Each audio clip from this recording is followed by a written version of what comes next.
గద్వాల రమ్మన్నారు.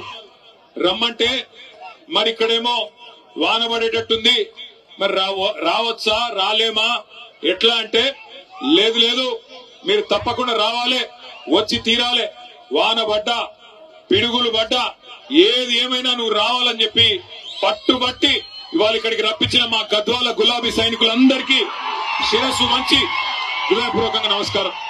వాన పడుతుంటే ఓ సాకు కోసమో లేక ఒక కారణం కోసమో చూడకుండా మేమున్నాం మీ ఎంబడ అంటూ ఇలా గద్వాలలో అపురూపంగా స్వాగతం పలికిన మా ఆడబిడ్డలకు అన్నదమ్ములందరికీ కూడా పేరు పేరున హృదయపూర్వకంగా నమస్కారాలు తెలియజేసుకుంటా ఉన్నా. గద్వాలకి మేము రావడం కొత్త ఏం కాదు.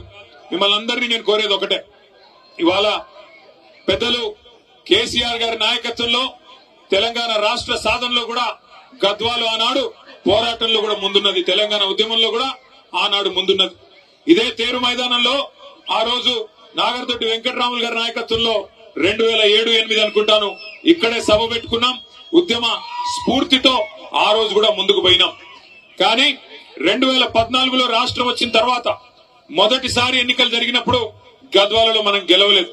అయినా కేసీఆర్ గారు ఎక్కడా కూడా ఒక్క సెకండ్ కూడా ఆలోచించకుండా గద్వాల గాని, అలంపూర్ గాని, ఆదిలాబాద్ గాని, కోదాడ గాని, ఏ భద్రాచలం గాని, ఏ మారుమూల ప్రాంతమైనా తెలంగాణలో అక్కడ ఉండేది మన అన్నలు, మన తమ్ముళ్ళు, మన ఆడబిడ్డలు, అందరికీ న్యాయం చేయాలన్న ఉద్దేశంతో మరి మొదటి రోజు నుంచి, తెలంగాణ వచ్చిన మొదటి రోజు నుంచి అద్భుతమైన సంక్షేమ కార్యక్రమాలు, అద్భుతమైన అభివృద్ధి కార్యక్రమాలను మీకు అందుబాటులోకి తెచ్చినారు. జీవితంలో ఎన్నడన్నా మీరు అనుకున్నారో లేదో నాకు తెలియదు, కానీ ఇవాళ గద్వాల జిల్లా కేంద్రం అయింది అంటే జోగులాంబ గద్వాలగా, జోగులాంబ తల్లి ఆశీస్సులతో జిల్లా కేంద్రంగా మారింది అంటే ఆ ఘనత ఎవరిది? జిల్లాను చేసింది ఎవరు? వినబడతలేదు. జిల్లా చేసింది ఎవరు? వినబడతలేదు, వినబడటం లేదు. కేసీఆర్ గారేనా?